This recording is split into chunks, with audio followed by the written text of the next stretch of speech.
a moment and imagine these three scenarios. You're a parent struggling to put food on the table for your family.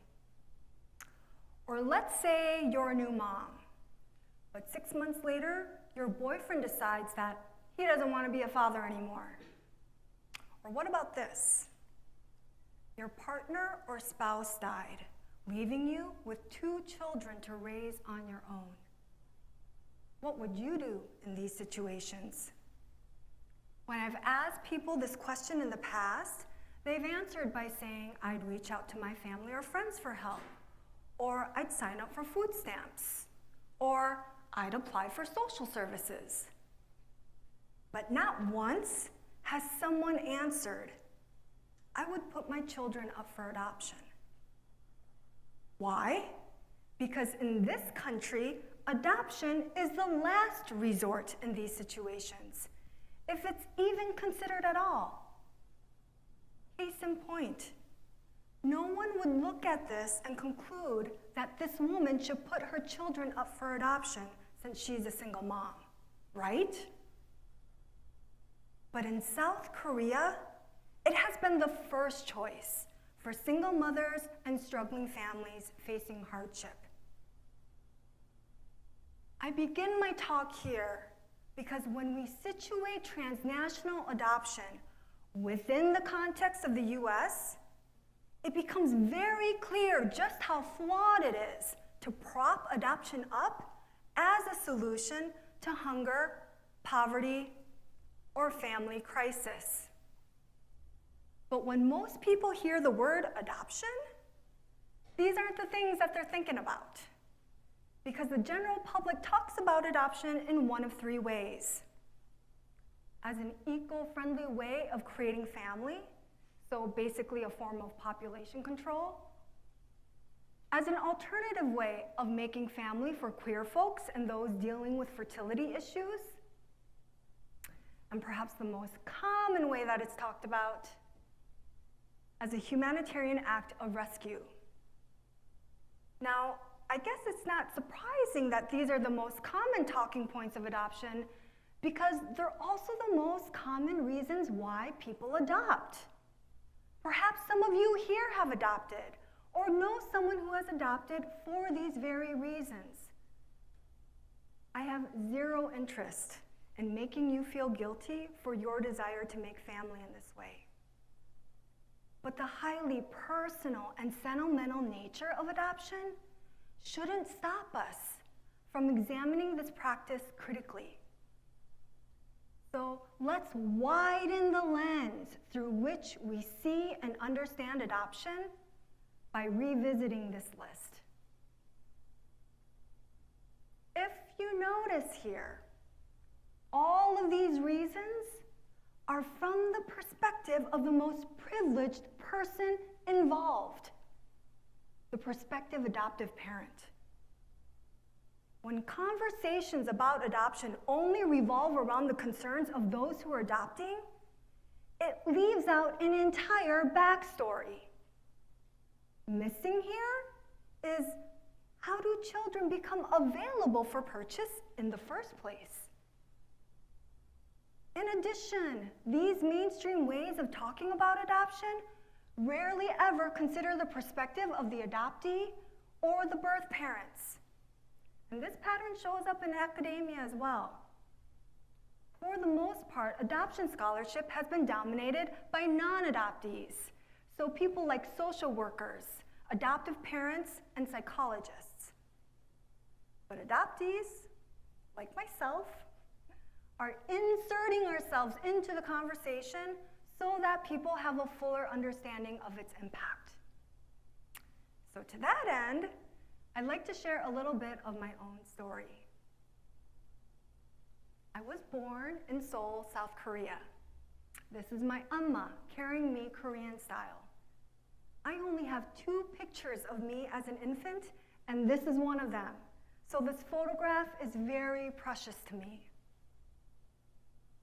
My younger sister and I, we were adopted by a white couple at the ages of 4 and 5. And this white couple, they already had 3 children of their own. Growing up up as an Asian girl. As a person of color in a sea of whiteness, it had devastating effects on my psyche and spirit. The white supremacist culture all around me, a culture that valued and valorized all things white in my home, school, and church, taught me to hate myself. This is one of the byproducts of white supremacy. It spoon feeds you racism, sexism, and other isms. And in my consumption of these isms, I internalized the simple yet toxic message that was all around me, that I am not enough. Not only that, I was told directly and indirectly that I'll never be enough no matter how hard I try, because I will never be white. The sad truth is that I am no different from other Korean adoptees in this way. According to a survey conducted by the Donaldson Adoption Institute, 78% of us, that's nearly 80%, grow up either thinking we're white or wanting to be white. That's because most transnational adoptions are also transracial adoptions, where 80% of us come from just 3 areas: Africa, Asia, and Latin America. And the people who are adopting them, 90% of them are white. Given this context, the rhetoric of adoption being this humanitarian act of rescue becomes highly problematic because it reproduces the narrative of white saviorism, and it prioritizes family making for white people over family preservation for families of color. Here's another way of putting it. Transnational adoption entitles white people to become parents at the expense of non-white parents who already are. This power dynamic, along with being raised to reject our racial identity, are just some of the reasons why adoptees, like myself, discourage transracial, transnational adoption. Because white people, for the most part, do not have the capacity to raise non-white children with a strong, healthy, positive sense of racial identity. It wasn't until I went to graduate school at Howard University that I finally found myself in an environment that actually validated my existence, my identity as a person of color. Being at Howard taught me to love myself. It was at this historically Black university that I gained the tools to undo my internalized racism and reclaim love for myself as an Asian American. And in embracing my Koreanness, I became more curious about where I came from and why I was adopted in the first place.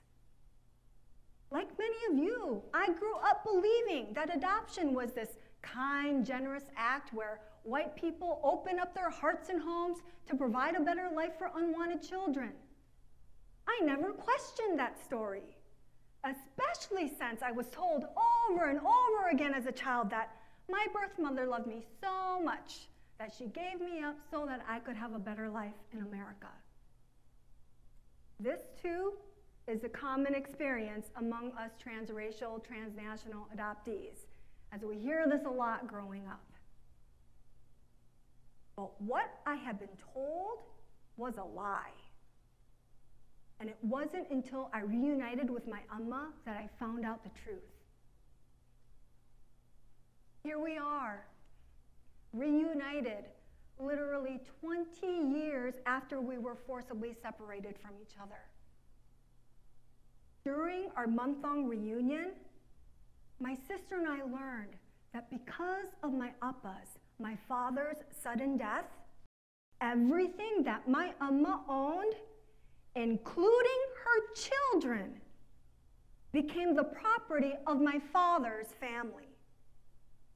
Now, if that's not shocking enough, my Amma further explained that my uncle promised her that he'd take good care of us.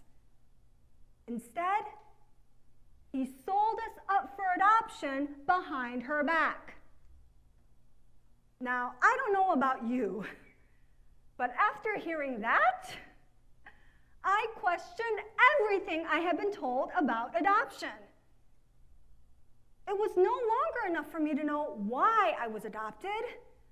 I now wanted to know, how did Korean adoption start in the first place? In order to answer that question, I had to go back to the beginning. And in tracing its origins, I came across this article in a 1955 issue of Life magazine that featured Harry Holt and his adoption of 8 mixed-race orphans. Framed as a humanitarian act of rescue, this image has become the dominant face of Korean adoption. This single event has been considered the birth of Korean adoption, with Harry Holt as its founder. But I began to question this origin story after I conducted archival research at the National Archives too. Sitting in the cold, climate-controlled viewing room, I saw reel after reel of film footage that was taken by the Department of Defense starting in 1945, which was the year that the US set up its military occupation in the southern half of Korea, and which was 5 years before the official start of the Korean War. Although the black and white film footage was grainy and silent, I could feel the fear and sense the panic of the children I saw on screen as they ran for cover, as they collapsed on the roadside. And it was right then and there that I realized, this is where I come from. Contorted faces of screaming, wailing children. That's me. The trauma of being separated from your parents. That's me too. And I sobbed. I sobbed for these children who were victims of military violence and war. I sobbed for myself as an inheritor of this history. And I sobbed for my daughter, who was growing in my belly, as I thought about the mothers and fathers who would never see their children again. This is a still image from one of those reels.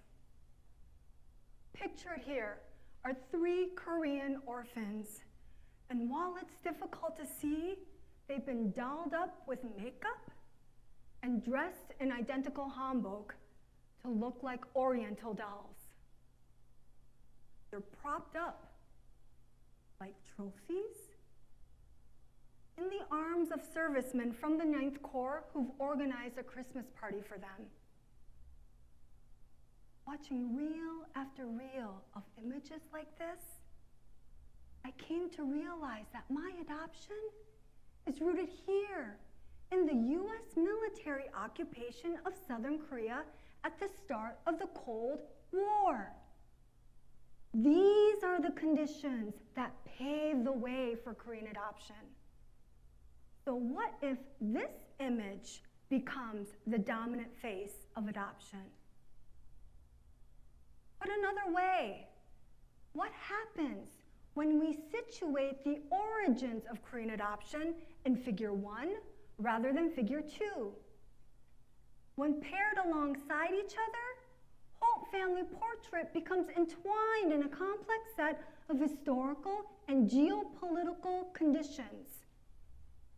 Figure 1 makes visible the militarized, gendered, racialized, sexualized, and imperialist conditions of adoption that Figure 2 hides through its depiction of Korean adoption as both a rescue project and as a reproduction of the white family.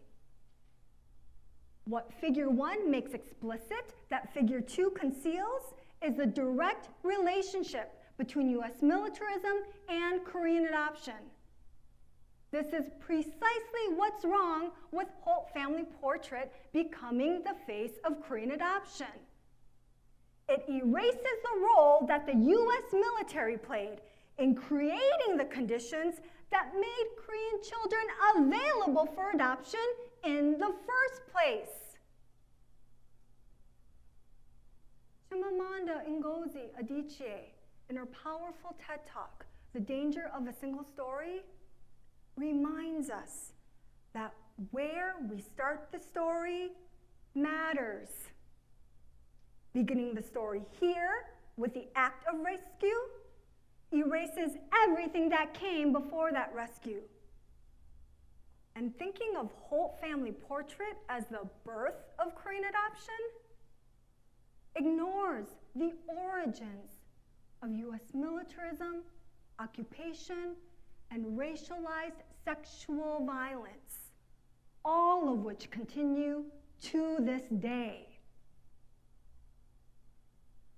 These are precisely the arguments I make in my book, From Orphan to Adoptee, where I explain how the more than 300 orphanages that were built and funded by the U.S. military, along with humanitarian aid from Americans, created the infrastructure that outsourced South Korea's social services to transnational adoption, and in so doing, making adoption big business. So much so that it helped to elevate South Korea from a developing country to a country with one of the highest GDPs in the world. Here's the bottom line. Korean adoption stymied South Korea from developing its own social welfare services. And that's how transnational adoption became a go-to option for families and single mothers in crisis.